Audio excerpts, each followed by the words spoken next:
Detroit, there is a resilience that rises from somewhere deep in your streets. You can't define it, but you can feel it. You can feel it overflowing from the people who call you home. The people who will always proudly declare, I'm from Detroit. You took our country from its infancy into industry. And your name still carries with it the idea of a nation built on steel, muscle, and sweat. You became the city that carried a country. The city, like the sport, is built on dreams. People who arrived here driven to excel. Who know that nothing is accomplished without hard work, without sacrifice. When you hurt, we hurt. Your streets witness our struggle. Your bricks show our rage through the emptiness of each house shuttered, of each factory closed. We've lived through the ups and the downs, and we remain Detroit. We can never turn our backs on you, Detroit, because we are you. My home, the home of Motown, Cadillac, and Joe Louis. Through all this, we cannot be defeated because we've never been defeated. You've built us, you've moved us, you've shaped us. Sometimes down, but never out. Take strength in us, your people.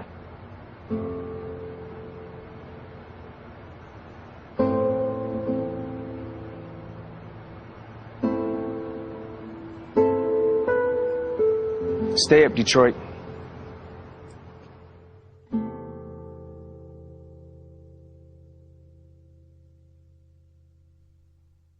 Okay, that was Eminem and A Love Letter to Detroit. If you get a chance, take a look at 8 Mile, the movie with Eminem. Shows parts of my city, some of the bad parts, some of the good parts. And look, I love Detroit. I fell in love with it when I moved down to, actually when I moved into the inner city, is when I really fell in love with it. I got out of the Navy in 1965 and came to Detroit. My parents moved here from St. Louis, and I spent most of my childhood in St. Louis. Got married, lived in the suburbs, the whoop-de-doo parts of the suburbs. Knew a lot of important people. Got married, my brother-in-law was a millionaire. I would go to the parties, be a lot of rich folks there. Boring as hell. I worked for a CPA firm, and I really moved up with the firm. I had a future with them that I could be making $250,000 a year now. But I'm making a little over $10,000 a year. Very little over. But that's another story. You can get that in my book. Go to archive.org and put in Crazy Old Man Network, all one word, or just Lee Gaylord, and you'll find my book. Anyway, when I moved into the city, I moved into the inner city. I learned what it was like to be black, because a lot of places I went, I was the only white person there. And when my wife and I would go to the suburbs, we get stared at. This was 32 years ago when we got together, my second wife.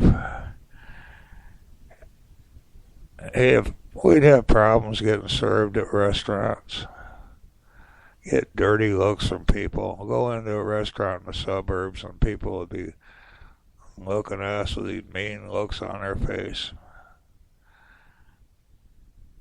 And I told the wife, I said, hey, we're the center of attraction. And it got to where we were enjoying it. Except we had to go through our food, because every once in a while we find something strange in our food. Our first 5 years was pretty rough. The last 5 years wasn't bad. But staying in Detroit was the best thing for us.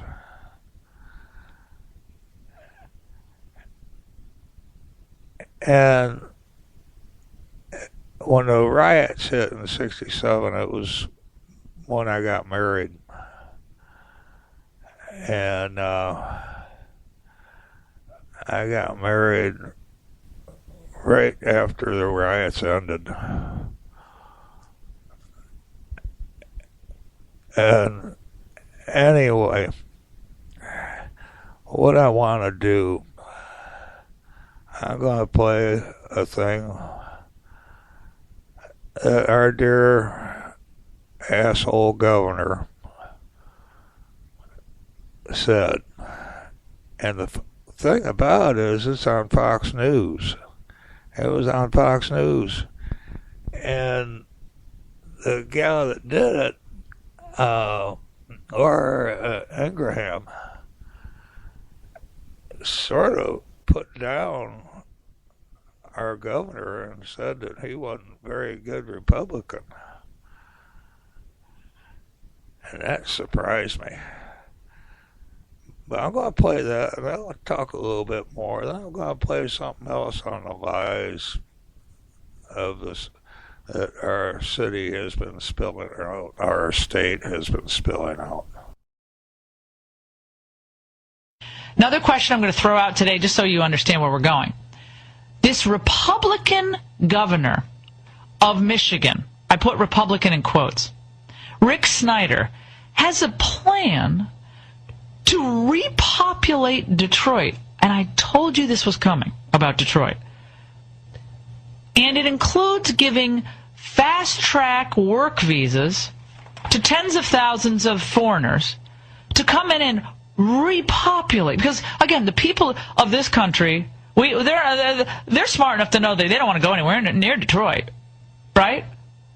But we need to get these people from other countries to live and work in Detroit to save us. Because we can then wall off Detroit, apparently, so they can't then move to other parts of the country. Is that what Rick Snyder going to do? Is there going to be is there going to be finally a border enforced in our country? Except it's going to be around Detroit. It's the craziest thing I've ever heard of. So that's what the Republicans' idea is. Guess what? Globalism isn't working for the American middle class. Our trade policies haven't really worked to raise wages in this country. Can't really work on that. So we got to bring in new people who are just happy living on, $25 a day. Those people will be grateful for $25 a day. The rest of you have to actually pay tuition bills, food bills, gas bills, and the rest. Snyder, by the way, we invited on this program. He will not come on. They will not join us. And I'm telling you, after this show today, they definitely won't join us. Ask me if I care.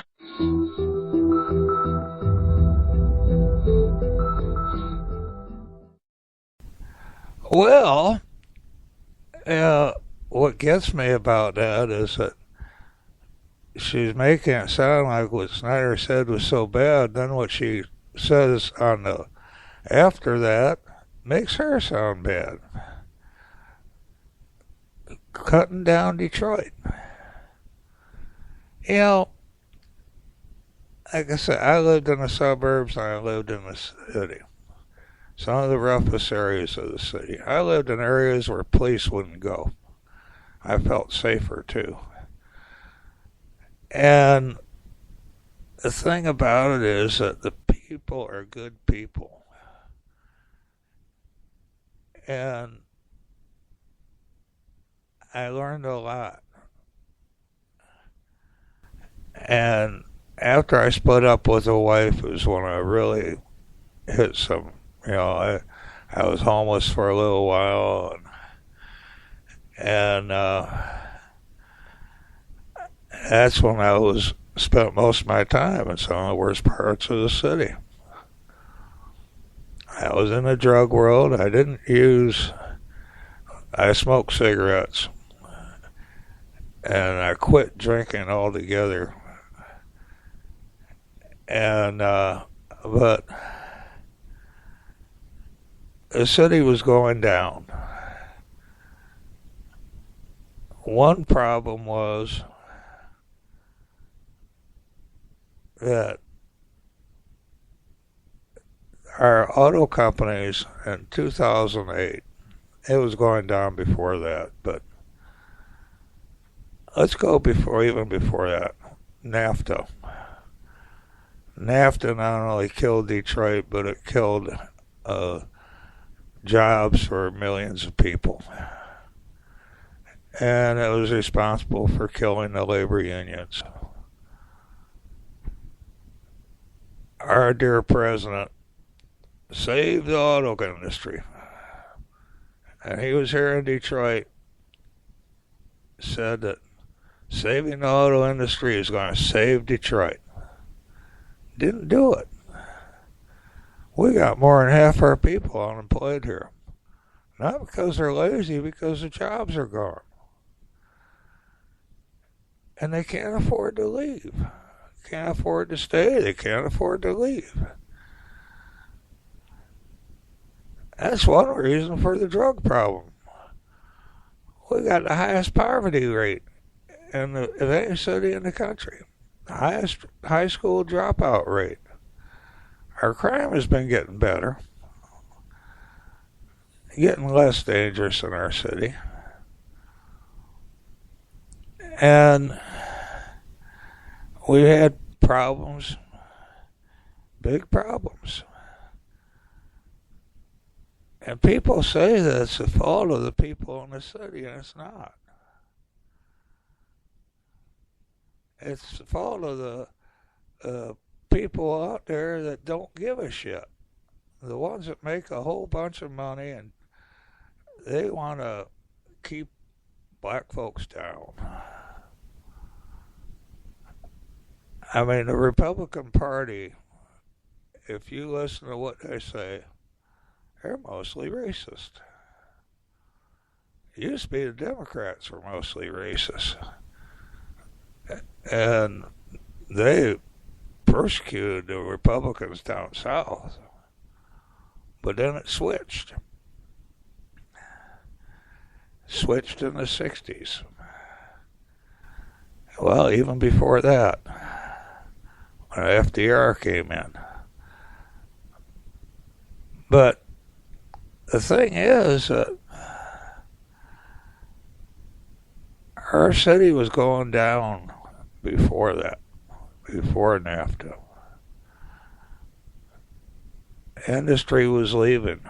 They tried a lot of things to keep the people coming. We had the riots, and after the riots, people started leaving. The white people started leaving mainly. But they had the houses, and they became slumlords. That's one of the reasons for the riots.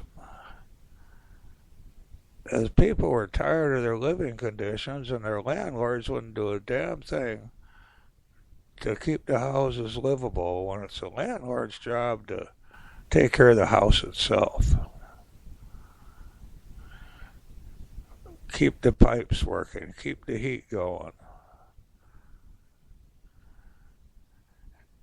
And people got so fed up, they burned down the houses they lived in. They'd rather be homeless than live in those damn houses. A lot of white folks are going to sit there saying, using the N-word, their damn fault. Just a bunch of criminals. Many of them are driven to crime. I had a guy pull a gun on me. He was unemployed, couldn't afford to feed his family, so he was out stealing money. He was a nice guy. I talked to him for a little while. I conned him out of $5. I had $50 in my wallet. I also told him that I was broke and an empty tank of gas and all this, and he felt sorry for me. And I felt guilty. I should have given him the $50. I had a full tank of gas. I had a whole carton of cigarettes in the car. And that was in the suburbs. Anyway, I'm going to play this thing. It says, hold on a second. Let me get back to the other computer here. It says that Schultz lies about Detroit bankruptcy. The city became a conservative utopia.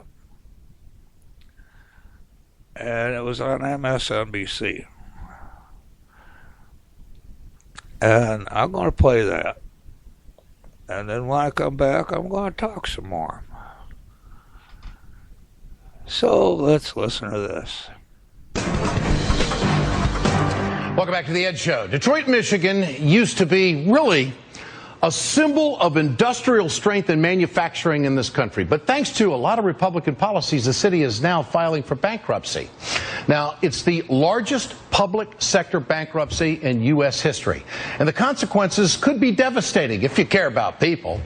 The already small force of police, firefighters, and EMTs are in danger of future layoffs. That's only going to make it worse. Roughly 30,000 retired workers are concerned about their pensions, you know, things that they're counting on. Make no mistake, Detroit is going bankrupt is exactly what the Republicans want. They outsource manufacturing jobs, attack unions, cut public services, and this is the result. Now they can wipe the slate clean because now they can start privatizing city assets. It is no surprise Michigan Governor Rick Snyder is behind the bankruptcy filing. And of course, the Republican governor said on Friday bankruptcy would do what? It would be great for Detroit?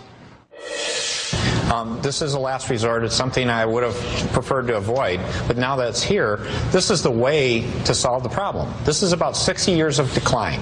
60 years in many cases of kicking the can down the road, not being realistic and not solving the problem of Detroit's major issues, which are debt and better services to citizens. So in bankruptcy, that's the focus. We have an opportunity now to deal with $18 billion in liabilities, and even more importantly than the debt question is, there's an opportunity now to say, how do we get better services to citizens? They deserve it. Oh, you know, it just sounds so easy, doesn't it, Governor? The governor of Michigan, Snyder, says that he wants to improve public services, but he's doing the exact opposite. Earlier this year, Snyder appointed emergency city manager Kevin Orr, who has taken over Detroit's finances. This, bottom line here, is an unelected official who began selling off public assets and slashing public services. Detroit has just 1/3 of its ambulances in operation. The average emergency response time for police in the city is 58 minutes. And when you have horrible public services, no one wants to live in the city, which means less tax revenue to fix all of the problems and the needs of the public. It is a very vicious cycle. It's the Republican way, and Snyder's emergency city manager is to blame. Orr's job was to save Detroit from collapse. He failed miserably, and now he gets to manage the bankruptcy. One of his major targets in this bankruptcy is public pensions. Pensions have been at the forefront more acutely in the past 8 years when we borrowed $1.45 billion supposedly to fix the pension issue back in 2005. We're going to all treat both classes of creditors equally. Secured will get paid in full, but unfortunately because of the dire circumstances and the magnitude of the debt, we simply can't treat all unsecured as being paid in full, and they're going to all have to participate in some form of adjustment, and that includes pensions. So bottom line here is that the city made a commitment they can't live up to, so it's the workers' fault. On Friday, a judge in Lansing, Michigan ruled that the bankruptcy was unconstitutional. It violates state law to lessen public pension benefits. There's going to be a fight. Short time later, Michigan Attorney General challenged the judge's ruling. It's possible this fight could go all the way to the Michigan Supreme Court. I think you can count on it. For more, let's turn to Senator Bernie Sanders of Vermont. Senator, good to have you with us. The template, I think, is being set by the conservatives that if they can get Detroit to go through this, it will be so hard for other cities to do the same thing, and the road to privatization starts. Your thoughts on this? Is this a slippery slope? It absolutely is. And it's not only the road toward privatization. I'll tell you what else it is, Ed. If in Detroit, as a result of the bankruptcy process, you see massive cuts in the pensions that workers there work for, were promised. If you think that other cities and other states throughout this country will not be saying, hey, see that? See what Detroit did? We can also make massive cuts in the pensions that we promised our workers. Another attack on the working class of this country. Furthermore, I think what you're seeing in Detroit is the result of horrendous trade policies that have gone on for decades, which have resulted in the shutdowns of tens of thousands of factories in America. Detroit used to be the automobile leader of not only our country but of the world. And yet now Germany produces twice the automobiles that we do. Deindustrialization in America has a lot to do with Detroit's economic situation. And of course, we bailed out Wall Street. We have come to the rescue of others. The automobile industry got a loan. They, of course, have survived and doing a lot better. Why isn't the federal government in a position or of the philosophy to help out a city that once actually arguably saved this country back in the middle of the last century when we had to arm? We were able to make things, and we arguably saved the world. And now look at Detroit. Now we just want to kick them into the river and let them float away. Why can't we have federal help? What is the roadblock here? Well, the roadblock is that our friends on Wall Street and the major corporations of this country wield incredible power in the Congress and in the White House. They are right now all over the Congress now fighting for lower taxes for themselves at the same time as they want to cut Social Security, Medicare, and Medicaid. But if there is a silver lining in all of what's happening in Detroit, I'll tell you what it is, Ed. It may be a focus on the kind of disparities that we're seeing in America today. Yeah. Do you know what unemployment is in Detroit today? It is 18%. Do you know what black youth unemployment is in America? It's 40%. Yeah. The other day, the president was on television talking about Trayvon Martin, and I thought that was a very moving speech. I hope he now begins to talk about what's happening to millions of African-American kids and young people in general in this country who, as a result of this disastrous economy, are unable to get even entry-level jobs. Well, the president did make a comment about he didn't know if he was talking about a new federal program or not. He wasn't sure if that was the road that they should travel. I'm paraphrasing here, but he wants to do something to help young black youth. I'm not afraid to say, and I think that there are more members in Congress that believe this than that want to be counted. There's nothing wrong with a federal program to put people back to work. You occupy kids, you give them something to do, they come home at night tired, and the next thing you know, they stay out of trouble. What's wrong with a major jobs program with federal dollars to occupy kids, to give them opportunities, to get them some revenue, to give them a chance to get some dignity back and some self-esteem and go forward? I know you're for it. Well, it's not only I'm for it. As part of this immigration bill, I passed $1.5 billion jobs program for youth. Put 400,000 kids in a 2-year period back to work. Is that enough? No. Is it a start? Yes. Look, what's going on in America now is the people on top are doing phenomenally well, and we are not paying attention to the fact that real unemployment is 14% in this country, higher for minorities, higher for young people, higher for people in cities like Detroit. So we need not only a significant jobs program for our young people, we need to understand that the great crisis in this country today is large-scale unemployment and lower wages. While we're seeing an uptick in Detroit for automobile manufacturing, let's not forget that many of the new workers getting into these companies producing cars are earning substantially less than older workers. I want to play. Go ahead, Senator. Go ahead, Ed. I'm sorry. Well, no, the important point is we got to focus on the economy and creating millions of jobs. We do. Everybody's attitude changes when you have a job. I want to play a clip of Governor Snyder talking about the Detroit city government. Here it is.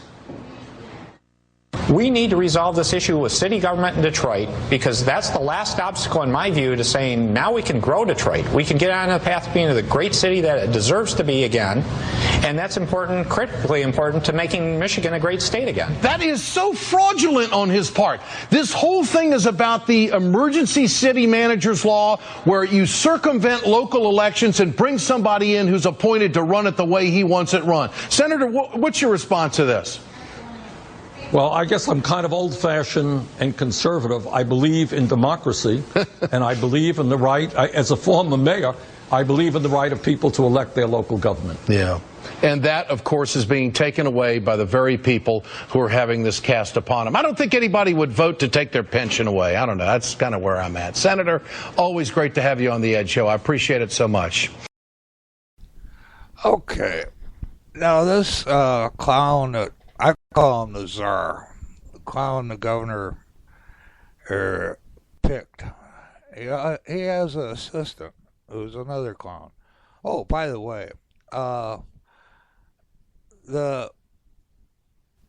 clown, the czar, lives next door to me. I live in a high-rise senior citizens apartment building. Next door is one of the so-called best hotels in the city. It's a hotel where the entertainers stay when they come. It's a hotel where important people go. They have condos in the hotel, 3-bedroom condos, for $1.4 million. Of course, they all went bankrupt because they put them in and no one wanted them. But the hotel is full of rich folks. And they put this clown in the hotel. He's living next door to me. And that means that the meter maids are real busy in this area. But the thing about it is that his assistant got pissed off at the people of Detroit. Turned off the city lights. All the neighborhoods were dark. The street lights weren't working. The traffic lights weren't working. Because he was pissed off. Now, to me, that son of a bitch should have been fired on the spot. But of course he wasn't. His boss probably laughed about it. And the thing about it is that we don't deserve it.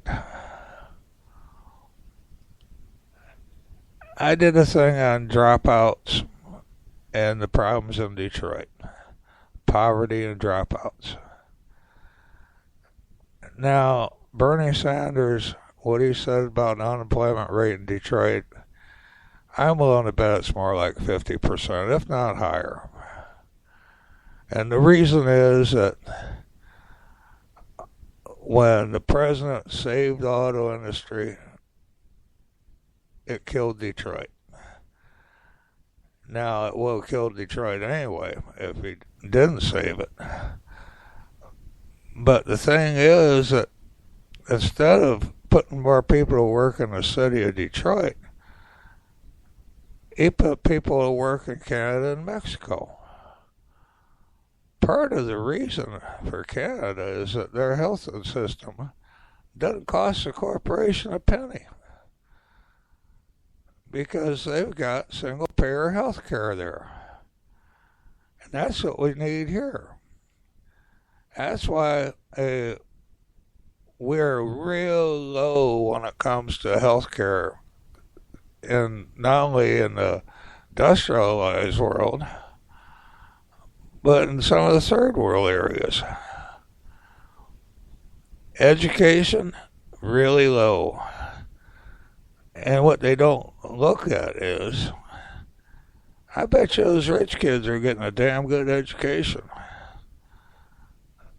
But the people in the cities, the big cities, and mostly blacks, people in the farmland and the rural areas, probably mostly white, but mostly poor,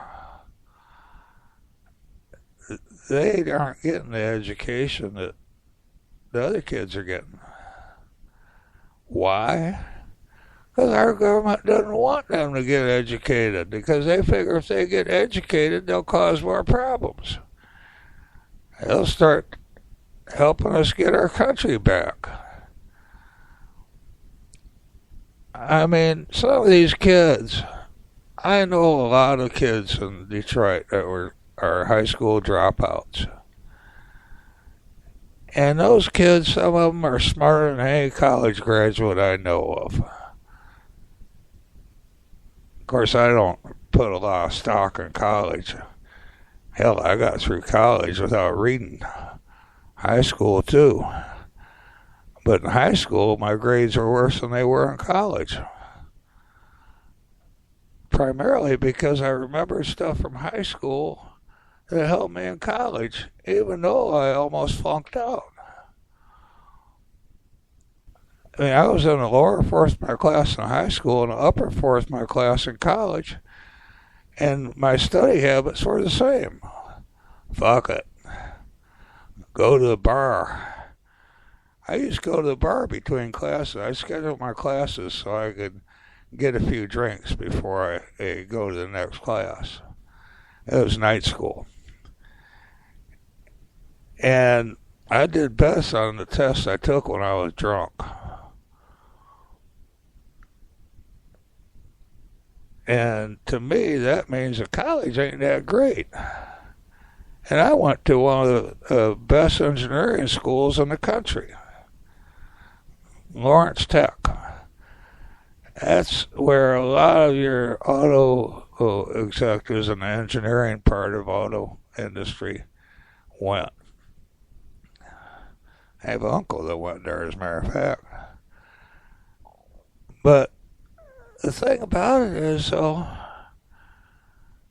we have a big problem in this country. And in Detroit, it's worse than the rest of the country. But the rest of the country's catching up.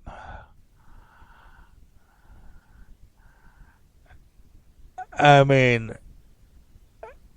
the wages are so low that people have to be given food stamps. They have to be given help. And it costs our government, because when we give them help, that means we're giving help to the corporations. Corporations are making all kinds of money. But the wages have gone down. The middle class is going down. The suburbs, you got poor people in the suburbs. Their house may be paid for. Live in a big house. They're having a problem eating. Property's gone, value's gone down. Yeah, in 1967, I made $6,000 a year. My wife made $6,000 a year.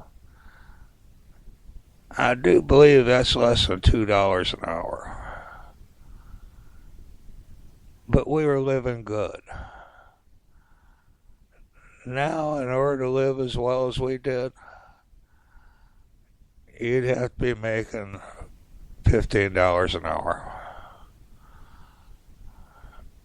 And even then, you wouldn't be living as good as we did.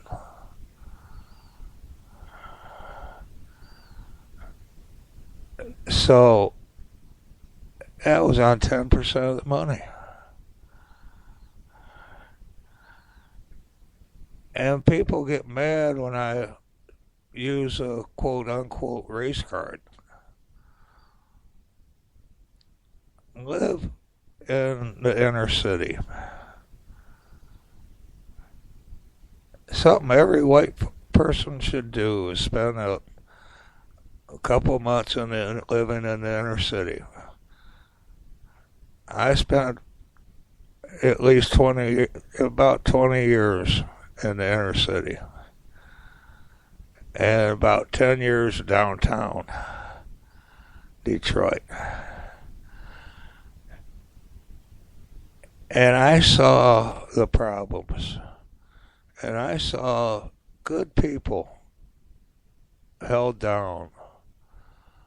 I saw kids getting a rotten education. And it wasn't their fault. You know, it seems like the schools didn't give a shit. We aren't the parents. Well, a lot of the parents were drug addicts. Why were they drug addicts? Because they couldn't handle the poverty.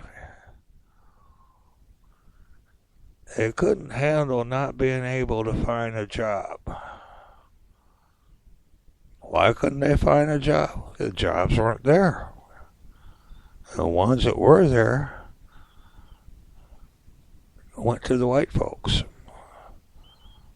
And it's still happening that way. Nobody gives a shit. My father-in-law from the second marriage lived in West Virginia when he was a kid. He had to quit school in 3rd grade and go to work in the coal mine to support his family because his father split. He came to Detroit, got married. They moved into a neighborhood that was all white. My ex-wife would come running home from school, and her father said, the only way you're going to survive is to beat the shit out of the kid that's bugging you. She did, and that helped. But the thing is, now the neighborhood is all black. I lived in there for about 6 months, next door to my father-in-law, renting a room for my sister-in-law after the split up. People were good people in there. Even the gang kids were good kids. They just needed a family that they didn't have. And the kids and the gangs and the kids dealing drugs have a good chance of dying young. My girlfriend's son was shot in a drive-by with, luckily it was buckshot, and he wasn't killed, but he learned the lesson that they were trying to teach him. And then after he quit selling drugs, a couple of years later, he was shot in another drive-by.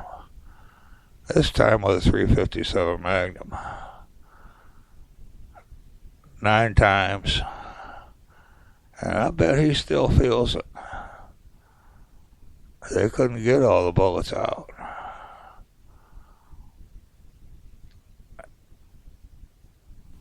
And I can't, I look at the situation. Part of the problem is the drug war. Most of my friends are drug addicts. And they die from bad drugs. Because you don't know what in the hell you're getting. Marijuana. You can get marijuana laced with stuff. It could flip you out. That's why we need to legalize it. Marijuana is nowhere near as bad as alcohol. And it will cure a lot of diseases. And get rid of pain. But the other stuff too, most of the people that die are dying because of the drug war, not because of the drugs. Well, the drugs too, but that's because of the drug war that the drugs are bad. Being laced with poison.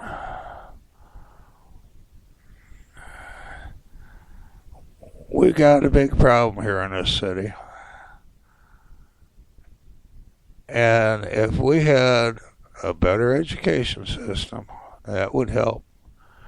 If we had more jobs, that would help. This city could come back. Right now, the city is about 90% black. I'm a minority. Well, according to all the people I know, I'm just as black as they are. I've seen what they've gone through, and I've been through a lot too because of being with them. I lost the business because I hired blacks, and it was in the suburbs. I lost a job because my girlfriend was black. I went through a point where I didn't like white people at all. Now I like everybody. But with what I went through and what my friends were going through, I didn't want to go in the suburbs. Every time I go in the suburbs, I'd be with my friends or with a girlfriend, the cops would pull me over.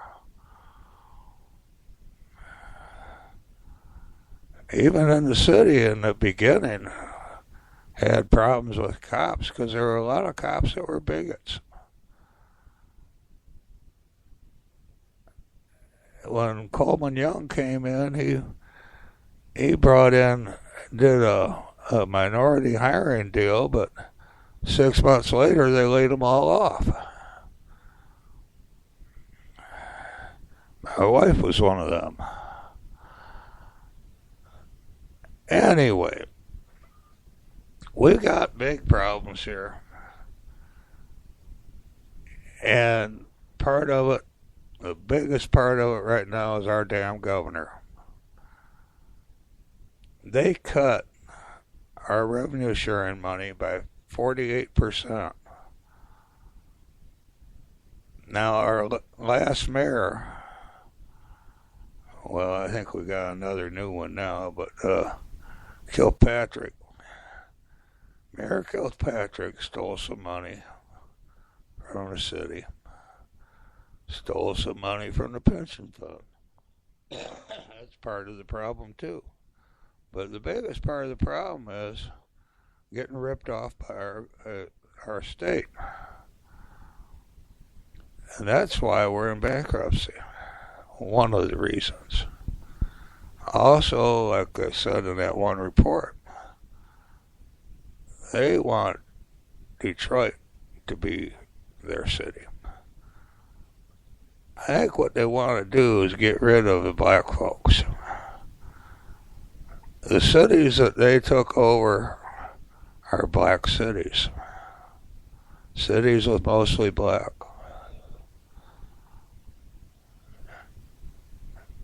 And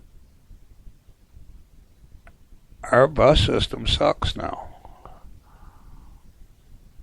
It was doing pretty good until governor took over the city. We got that idiot, that idiot czar. Oh well, I guess it's time for me to close this. What I'm going to do is I'm going to play Charley Pride.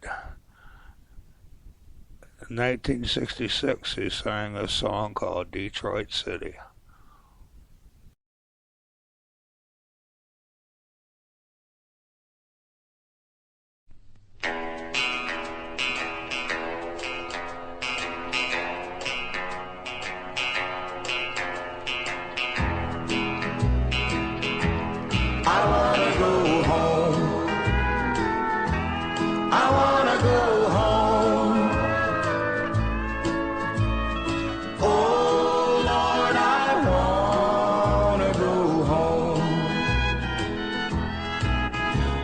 first night I went to sleep in Detroit City,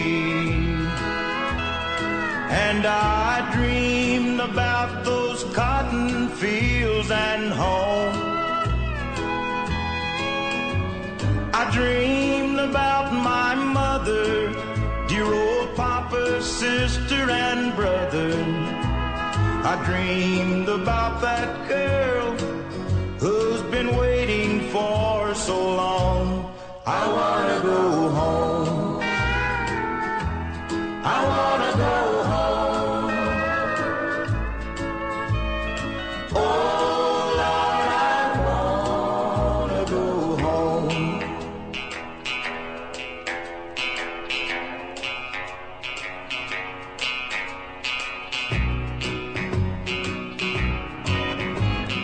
Home folks think I'm big in Detroit City. From the letters that I write, they think I'm fine. But by day I make the cars, by night I make the bars. If only they could read between the lines. 'Cause you know, I rode a freight train north to Detroit City. And after all these years I find I've just been wasting my time. So I just think I'll take old Charley Pride, put him on a southbound freight and ride. I'm going back to the loved ones, the ones that I left waiting so far behind. I wanna go home. I wanna go home. Oh Lord, I wanna go home.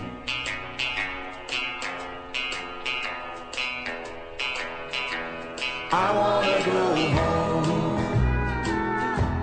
I wanna go home. I wanna go home.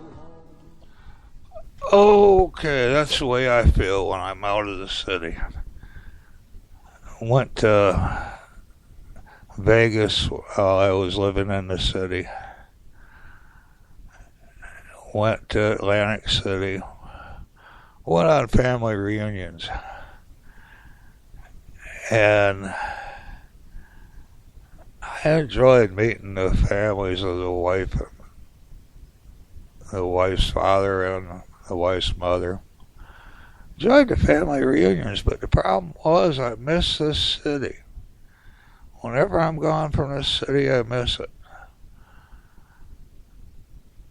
I lived for 3 years in a rural area north of Detroit.